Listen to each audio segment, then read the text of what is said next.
blue gold ako. With Kuya Dexter. Okay now? And once again guys, that is Barak, our blue and gold ako. With a scientific name of Ara-Ara-Rauna, meaning genius. So why do we call them geniuses? Because they have the mental capacity of a 4-year-old child. So magkasing talino lang ni Barak ang 4 na taong gulang na bata. And just like most other parents guys, si Barak ay may tinatawag na zygodactyl. So what is zygodactyl nga ba? Ipapakita yan ni Barak using a Filipino footwear called Dexter. Deng deng deng deng deng deng deng deng deng. Kadang, kadang.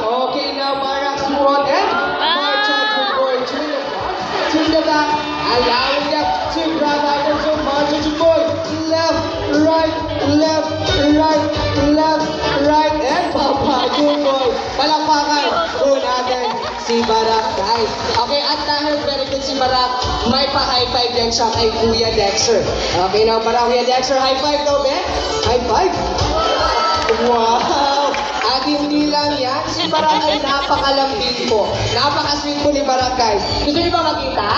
Ayan, gusto na nila makita, Kuya Dexter. Now, Barak, kiss daw kay Kuya Dexter daw, Ben, sa cheek daw, Ben. Okay, kiss daw, Ben. Wow! Ay guys, mukhang nabitin pa yata si Kuya Dexter. Isa pa ba? Ay, isa pa daw. Okay, now, Barak, kiss daw kay Kuya Dexter, kay Kuya Dexter, Ben, pero hindi na sa cheek. Saan yung gusto, guys? Lips! Ayan, sabi ni Sir Kuya Dexter sa lips daw. Okay now, Barak. Kiss daw kay Kuya Dexter sa lips. Kiss daw, Ben? Sana all. Guys, at hindi lang yan. Si Barak ay isang eco-warrior din. So, who did segregate their trash? Sino dito nag-segregate ng basura? Ayan, si Ma'am. Ayan yung mga interns natin. Ayan, si Fernan, si Guido. So, ano yung iba? Hindi na nag-segregate?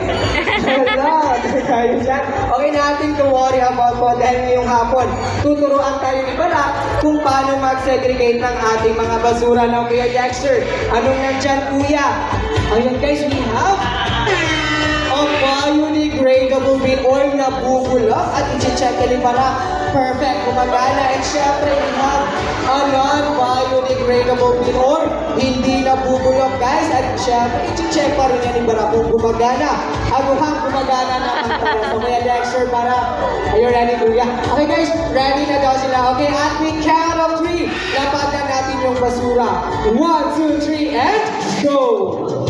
So, na nga ba unang kinukuha ni Barak? Ayan, a piece of plastic, guys. Saan nga ba ilalagay yung plastic? Siyempre, sa non-biodegradable bin. At another piece of trash, plastic pa rin, which is gonna go to the non-biodegradable bin. At another piece of trash, or this time, leaf naman, which is gonna go to the biodegradable bin. At one last piece of trash, leaf or dahon. Saan nga ba ilalagay yung dahon? Siyempre, sa biodegradable bin. Palakpakan po natin si Barak, guys. Sisi, guys, kung kaya po ni Barak mag-segregate ng ating mga basura, syempre, kaya din po natin, okay?